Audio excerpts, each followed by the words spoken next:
வணக்கம் நண்பர்களே. நம்ம ஒரு கடைக்கு போகிறோம், ஒரு பொருளை பார்க்குறோம். அந்த பொருளை பார்த்த உடனே அதை வாங்கணுங்கிற ஒரு அர்ஜி நமக்கு வந்துடுது. ஒரு இம்பல்ஸில் வாங்கிடுறோம், யோசிக்காம கொள்ளாமல் வாங்கிடுறோம். வாங்கி கொஞ்ச நாள் கழிச்சு தான் நமக்கு புரியுது அந்த பொருள் நமக்கு தேவையில்லாத பொருள். அந்த பொருள்னால நமக்கு எந்த விதமான யூஸும் இல்லை. அப்போது என்ன ஆகுது, அந்த பொருளை நம்மளால் வச்சுக்கவும் முடியல, டிஸ்போஸ் பண்ணவும் முடியல, சும்மா தூக்கி கொடுத்துட முடியாது. ஏன்னா காசு கொடுத்து வாங்கியிருக்கோம். அது விற்கணும்னாலும் நாம் கொடுத்த பணத்துக்கு அது 1/4 கூட நமக்கு வராது. ஆக அந்த பொருள் இடைஞ்சலாம் நம்ம வீட்லேயே இருக்கும். இது பொதுவாக எல்லா வீட்லேயும் நடக்கிறது தான். ஒரு நகைச்சுவையான கதை ஒன்று உண்டு. கிரேக்க நாட்டு அறிவாளி சாக்ரட்டிஸ் பற்றி உங்களுக்கு எல்லாருக்குமே நல்லா தெரியும். அவர் என்ன பண்ணுவாராம், இந்த கிரேக்க நாட்டு தலைநகரமான ஏத்தன்ஸில் அந்த மார்க்கெட் பிளேஸ் ஒன்று உண்டு, சந்தை. தினம் அந்த சந்தைக்கு போகிறான். அந்த சந்தைக்கு போயிட்டு ஒவ்வொரு கடை வாசல்லையாக நின்றுட்டு அங்கே இருக்கிற பொருட்கள் எல்லாத்தையும் பார்ப்பாராம். ஒவ்வொரு கடையிலையாக நின்று பார்த்துட்டு போவாராம். தினம் அது போல் பண்ணிகிட்டே இருந்தாராம். இதை ஒரு கடைக்காரன் பார்த்துருக்கான். பார்த்து ஒரு நாளைக்கு அவர்கிட்ட கேட்குறாங்க, ஐயா, நானும் தினம் பார்க்குறேன், நீங்கள் இங்கே வரீங்க, ஒவ்வொரு கடை வாசல்லையும் நிற்கிறீங்க, உள்ளே என்னெல்லாம் பொருள் இருக்குதுன்னு பார்க்குறீங்க, ஆனால் எதையுமே வாங்குறது இல்லை, நீங்கள் பாட்டுக்கு போயிட்டே இருக்கீங்க, என்னால் அப்படி பண்ணுறீங்க அப்படின்னு கேட்டாராம்.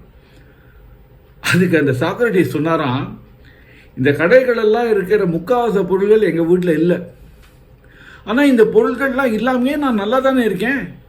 ஆக இந்த பொருட்கள்லாம் எனக்கு வேண்டாம்னு அர்த்தம்.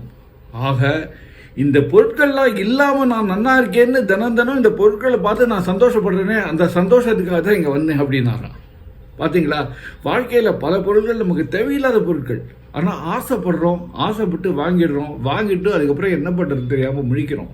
ஒரு வாட்சம் சொல்லுவாங்க, ஒரு பொருளை வாங்கிறதுக்கு முன்னாடி 10 நிமிஷம் யோசிங்கன்னு. அதாவது ஒரு கடைக்கு போகிறோம், ஒரு பொருளை பார்க்குறோம், அதை வாங்கணும் தோன்றது, ஆனால் அதை வாங்கிறதுக்கு முன்னாடி அது 10 நிமிஷம் யோசிங்க. அந்த 10 நிமிஷத்தில் ஒரு செல்ஃப் அனாலிசிஸ் பண்ணுங்க. அந்த பொருள் நமக்கு தேவையா, அந்த பொருள்னால நமக்கு ஏதாவது உபயோகம் உண்டா, அந்த பொருள் நமக்கு ஏதாவது ஒரு ரிட்டர்ன்ஸ் கொடுக்குமா, இப்படி பல விஷயங்கள் யோசிங்க. யோசிச்சுட்டு அந்த 10 நிமிஷத்தோட முடிவில் எல்லாம் பாசிட்டிவாக வந்ததுன்னா அந்த பொருளை கண்டிப்பாக வாங்குங்க. நெகட்டிவாக வந்ததுன்னா அந்த பொருளை வாங்காதீங்க, அது உங்களுக்கு எக்ஸ்ட்ரா லக்கேஜ் அப்படிங்கிறாங்க. ஸோ எக்ஸ்ட்ரா லக்கேஜ் சொல்லுவோம், வாழ்க்கையில் பயணத்தும் போது எக்ஸ்ட்ரா லக்கேஜ் எதுவும் வச்சுக்காதீங்க, ரொம்ப லைட்டாக ட்ராவல் பண்ணுங்கன்னு. அதே தான் நம்ம வாழ்க்கையிலையும், எக்ஸ்ட்ரா லக்கேஜே கூடாது. இது இந்த பொருள்கள் வாங்கிறதுக்கு மட்டும் இல்லைங்க, நம்ம மனசுலையும் நிறைய எக்ஸ்ட்ரா லக்கேஜ் வச்சுக்கிறோம். அதாவது எக்ஸ்ட்ரா லக்கேஜ்னால் என்ன, தேவையில்லாத சிந்தனைகள், தேவையில்லாத கவலைகள் எல்லாத்தையும் போட்டு திணிச்சுக்கிறோம். அதனால் என்ன, நம்ம சந்தோஷமே போய்டுறது. இந்த எக்ஸ்ட்ரா லக்கேஜ் இல்லைன்னா இந்த சஞ்சலங்கள் எதுவுமே இருக்காது, மனசில் சந்தோஷம் இருக்கும். ஆக இந்த எக்ஸ்ட்ரா பேகேஜ் அப்படிங்கிறதே நமக்கு ஒரு சுமை தான். அந்த சுமையை தவிர்ப்போமே, தேவையானதை மட்டும் வாங்குவோம். வாழ்க்கையில் எது தேவையோ அது மட்டும் வாங்குவோம். ஆசைப்படலாம், நிறைய ஆசைப்படலாம், ஆசைப்படுறதுல தப்பே இல்லை. ஆனால் ஆசைப்பட்டது எல்லாத்தையும் நாம் வாங்கணும்னு நினைக்கிறது தான் தப்பு. ஆக ஆசைப்படலாம், ஆசைப்படுவோம், பல விஷயங்களை பார்ப்போம், ஆனால் தேவையானதை மட்டும் வாங்குவோம். எக்ஸ்ட்ரா லக்கேஜே வேண்டாம். அப்போ தான் மனசுலேயும் சுமை ஏறாது.